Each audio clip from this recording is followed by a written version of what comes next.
Okay, hello everyone. My name is Whitney Freya, and I am here with one of my creatively fit coaches, Antonella Bargione, who lives in Zimbabwe. And she was the inspiration for our recent art reach, which instead of an outreach, that with the hashtag Elephant Love Art Reach. And what I was so inspired by listening to Antonella explain to me about this retreat that she was creating is that the elephants are so much more than we might first imagine. Many of you, I'm sure, are familiar with animal medicine, animal totems, things like that. But what I kind of got an inkling of talking to Antonella, a couple months ago, and today we're going to dive in and go deeper, is that the elephants are actually here with a tremendous message and healing energy for us, and that their existence on this planet is actually so significant, and that right now we have an opportunity to really learn and step into an awareness because of the elephants. So, and we just love painting elephants. And actually, all my elephant paintings are at the photographer getting photographed because we had so many amazing elephant paintings that we're creating a whole line of elephant cards as a result. So, so I don't have any of my elephant paintings here, but Antonella, thank you for just being willing to hop on video and discuss this with me.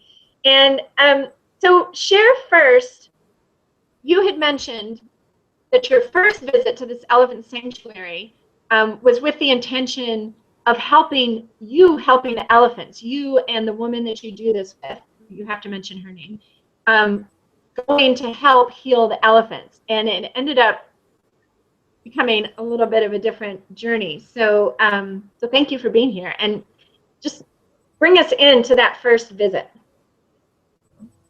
Yes.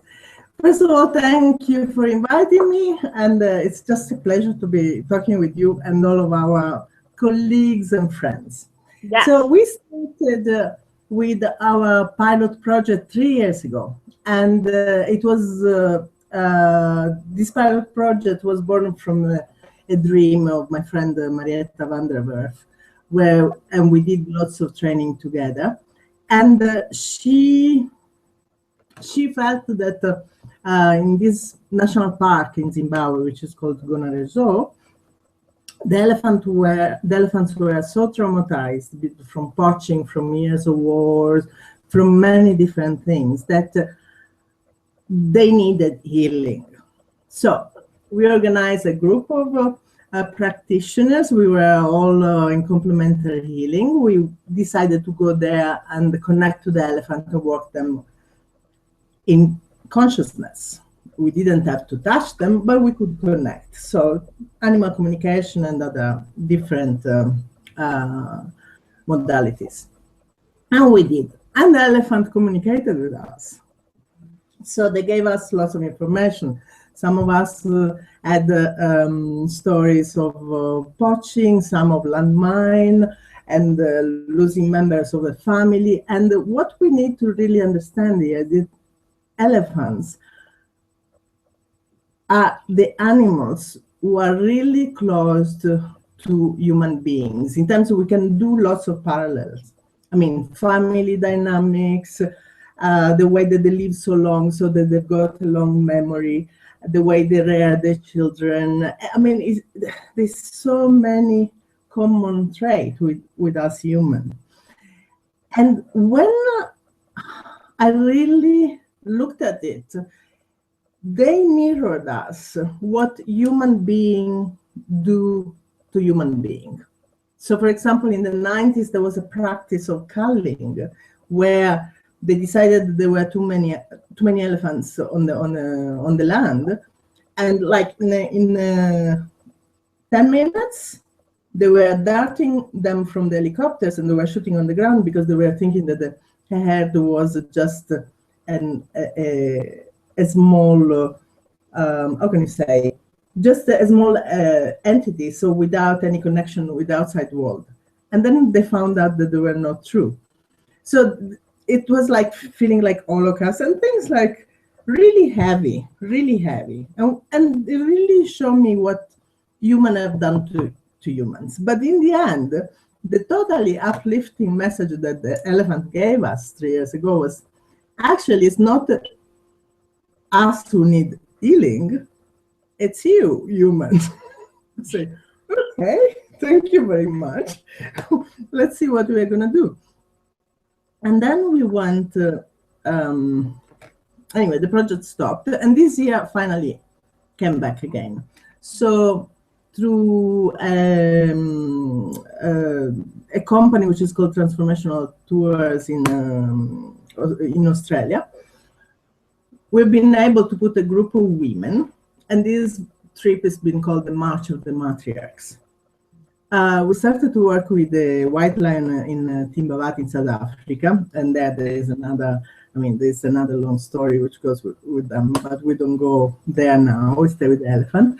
And then going with the elephant, what came out this time is really, it's like they're using us as messengers to really reconnect to nature as all. So themselves, they represent almost like a portal to this love that we kind of lost.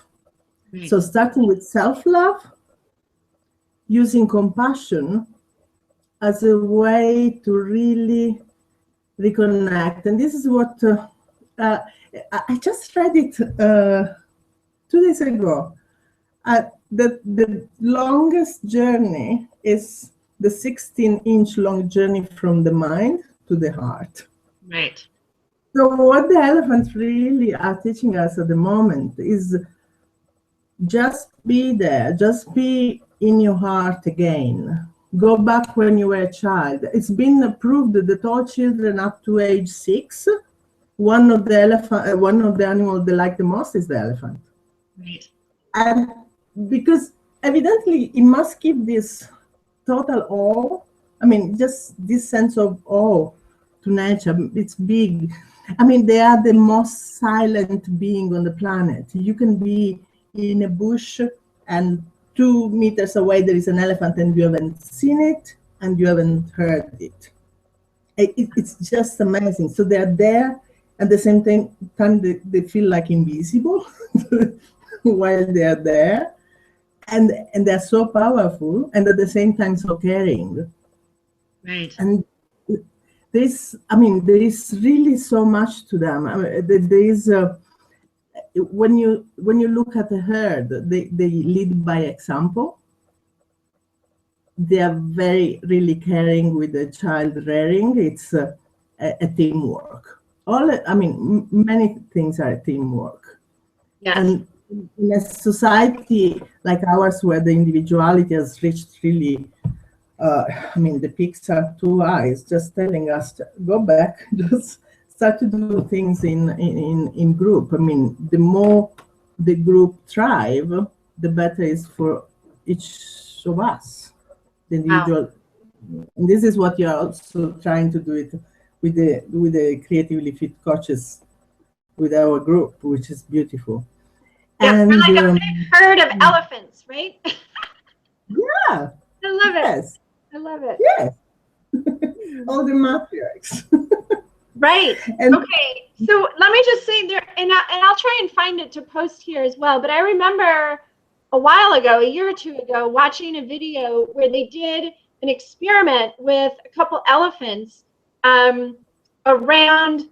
I think they were on either side of a partition, so they maybe couldn't see each other, but they were trying to help each other out.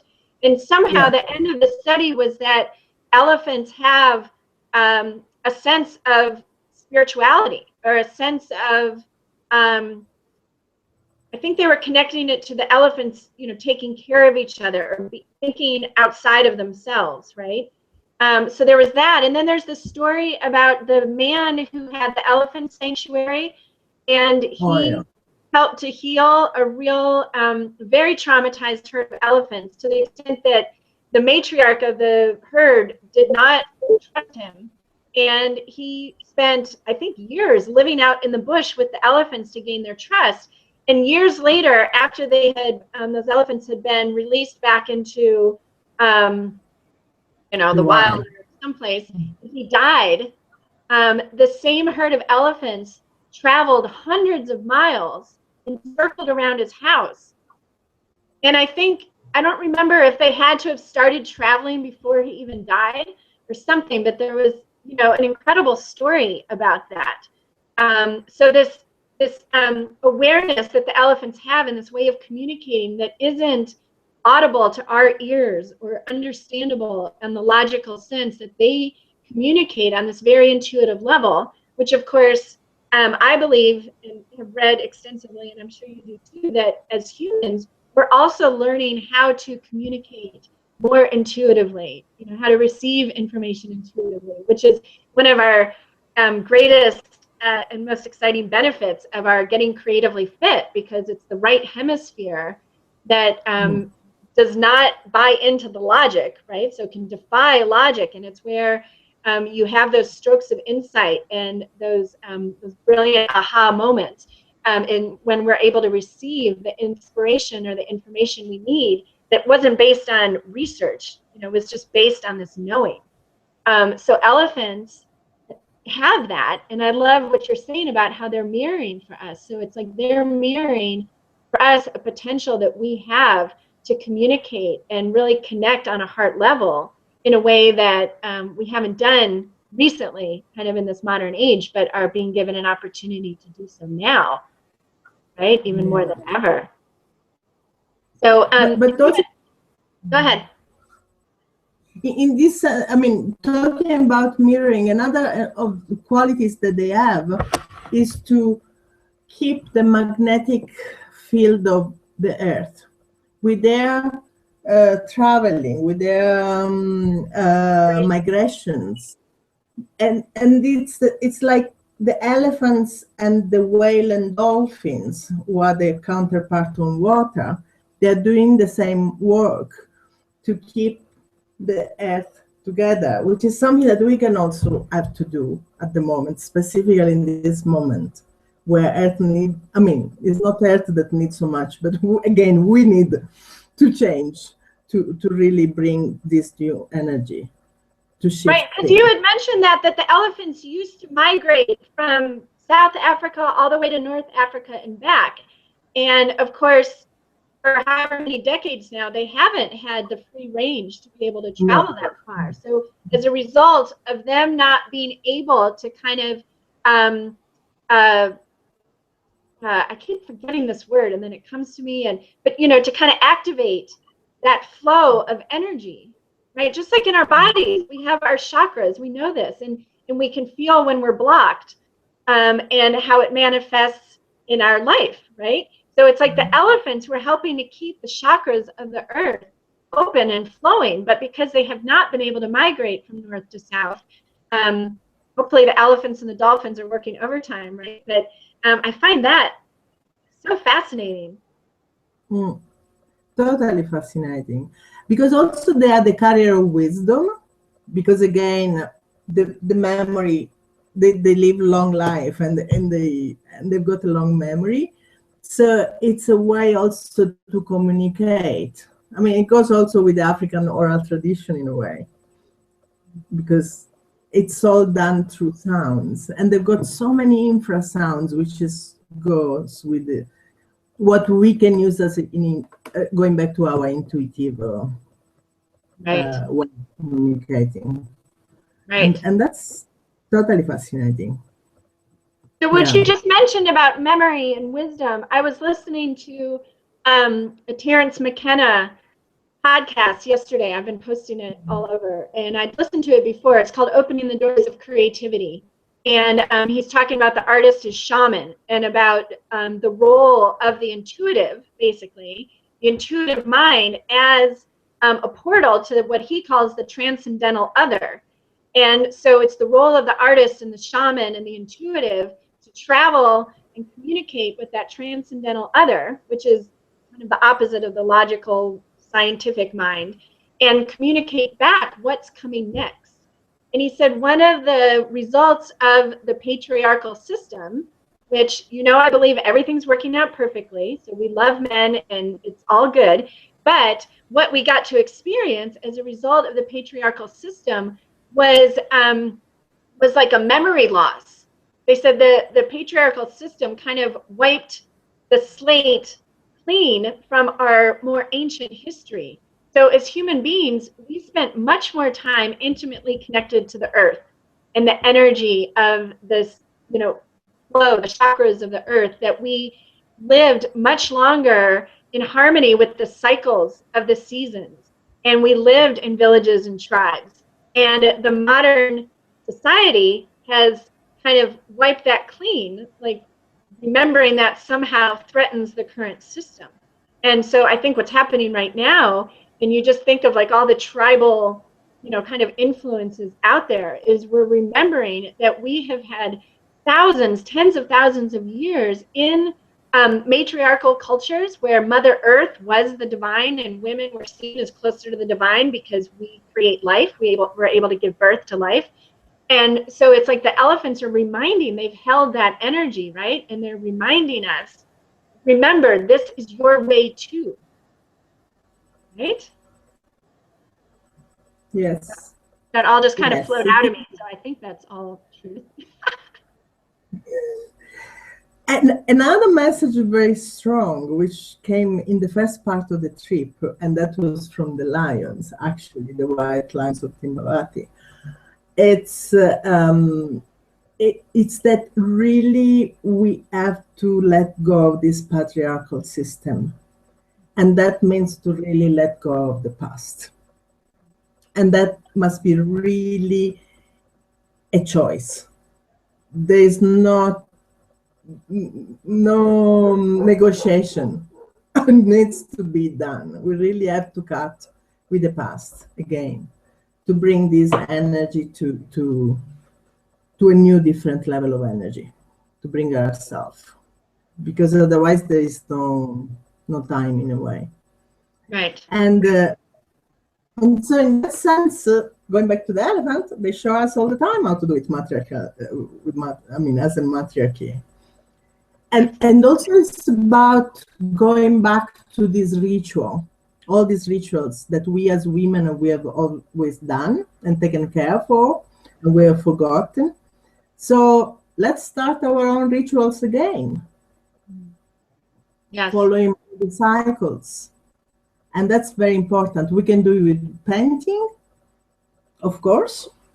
And but really, let's start in whichever way every one of us feel called. But really, these rituals to connect to Mother Nature is very, very important at this moment in time. Right. So I feel inspired to share a practical suggestion of something that you all can do to reconnect with what Antonella is saying, this idea of ritual and connecting to Mother Earth and the cycles, and sinking our roots deeper into to who we are as part of this global family, right? Which is what, as in this patriarchal system, we've seen humans as separate from the natural world. And of course, we know that we're not. We're intimately connected, and the animals as well as Mother Earth. It's all one. We're really one organism, and if one of us is out of balance, the rest is going to be out of balance, right? And so I have in my home, for example, in each of the corners, I have an altar to one of the elements. So, and maybe I'll take some pictures and include in this email. So the east is air, and I think this is the traditional Native American. And then south is fire, and west is water, and north is earth. And to the naked eye, people who come to my house, they don't realize it's an altar. It just looks like, a nice little arrangement of things. But that arrangement of things is very specific to that element. And when I have my best days are when I go around to each altar and connect with that element. And I, do that in a lot of different ways. Sometimes it's, thanking air for communication and spirit moving through me, and ask for that continued ability to share my ideas with the world and things like that. And I ask for inspiration from fire, and emotional wisdom from water and grounding from earth. And then, of course, I paint often that energy into my painting. So that can become a way to connect as well. And ultimately, I'm realizing, of course, Antonella, as we talk, Antonella and I are part of this Creatively Fit coaching family. I lead a Creatively Fit coaching certification program.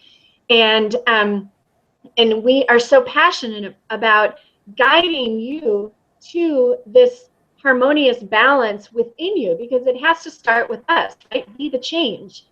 And so when we learn to balance the logical mind with the intuitive mind, which is the masculine mind, the feminine mind, then we're really coming from our wholeness. We can only be our most authentic, truthful selves when we're in that balance. And the right hemisphere is what is connected to your soul, to spirit, to the divine, to the unconscious mind, the ocean of unconsciousness. And it's only when we learn to value what feels right as well as what looks right on paper. When we're able to objectively make a decision about how to treat our planet, not just based on profit, but also what will serve the highest and greatest good, that's when we're really going to move forward with the energy that we really want. And Antonella, you sent me that video, the Father Bede Griffiths video, which again I'll try and include here. And he had this experience where everyone thought he was dying. He thought he was dying, and the way he describes it is that it felt like he got knocked on the left side of his head. He says this over and over. In the first 4.5 minutes of the 30-minute video, he talks about being overwhelmed with love. And it was like he got knocked on the left side of his head, and his right brain was able to engage, and he was overwhelmed with love. And he said it was just very obvious that it was love of the mother. Yes. And so this love of the mother is what the elephant is trying to, infuse us with. And the reason that that Antonella was there and we created this elephant art reach, and maybe the invitation is for you is to paint an elephant, is to help us remember, like Antonella said, this union of heart and mind, and to understand that it's okay to both weigh your decisions, both from a logical standpoint and from a feeling, heart-centered standpoint. And that's what we're moving into. And that's what we as Fit coaches are so inspired to share with you, are these art tools and a personal painting practice and ways to connect with symbols and energy in order to bring this balance inside of you. So so I just love how this all gets intertwined. And what I have known for years is that elephants are really powerful symbols and lucky and all that. But like when I had the gallery in Nashville, there was an artist who created elephant paintings every once in a while, and they always sold like that. Like people just, naturally are attracted to that elephant energy, and there's a reason for that. Yeah, I mean, if you think of the Hindu, in the Hindu tradition, there is Ganesha, is the elephant god that removes obstacles, because it can do. It can be done. So that energy, that becomes really a superpower for us that we can use at any time. Right. Well, and we're the ones who create the obstacles ultimately, right? And so we can create the breakthroughs as well. So there's no excuse like, well, that's the way they told me it has to be done. It's like, we're not in that space anymore. We are all given permission to be creative pioneers and create new ideas. And so I trust that if you're watching this interview today, that you have some new ideas that the world wants you to create into reality. And I have a feeling that meditating on painting, drawing, connecting to the imagery of the elephant is going to bring you some really fabulous insight. So Antonella, just in closing, because I know we could talk for hours, but people probably won't watch us for hours, although, probably wouldn't be a bad thing. But what do you think for you personally, what's been, the biggest shift since really connecting to this healing message from the elephants? For me, it's about trust. During the trip, I found out that even if I am a good therapist, I know lots of things. I didn't know many of them. I ended up knowing not much. So it's really about trusting my heart. That has been the biggest gift. The one thing is to know with your brain, and one thing is to feel it through your heart. Yes. And that's been the biggest gift. And this is where I am now. It's true. Yeah. It's true. It really is. It really is about reconnecting people to your heart and being that center. I just read somewhere, you know, how the heart chakra, of course, is in the middle. There are 3 chakras above and below, and the heart is meant to be the center. And we've transferred it up to the mind, and so we're a little top heavy, and that's why there's been this imbalance. So bring it back to the heart. The heart can pull from the mind and the root and the expansiveness and integrate it all. And so I guess that is the message of the elephant love. Yes. Right? Okay, well, I know I'm sharing lots of ways to explore this further, and thank you for tuning in and for living as a life artist and aligning with the truth that you are the sole creator of your experience. And if Antonella or I or any of the Creatively Fit coaches can serve as your muse, inspire your life's canvas, give you some simple practical ways that you can work out this creative muscle to expand your ability to attract this new kind of awareness, this intuitive love-based awareness to bring balance to the logical mind. The logical mind is exhausted. It wants a break. It wants your right hemisphere tapping in equally. So if we can help you do that in any way, please reach out to us, and feel free to opt in to receive regular messages at whitneyfreya.com. And Antonella, tell us the best way to connect with you, maybe on your gorgeous Facebook page. Yes, I've got a Facebook page called Water and Light, The Art of Freedom. Or my name on Facebook is also okay. I love that. Water and Light, The Art of Freedom. What'd you say? My website should come soon. Yes, it should. Yeah. It is. Yeah. Building Yes. magnificence as we speak. Okay, thank you all for watching. Thank you for opening up to loving yourself first and then letting that radiate out to the world. And we look forward to connecting you again. Bye-bye.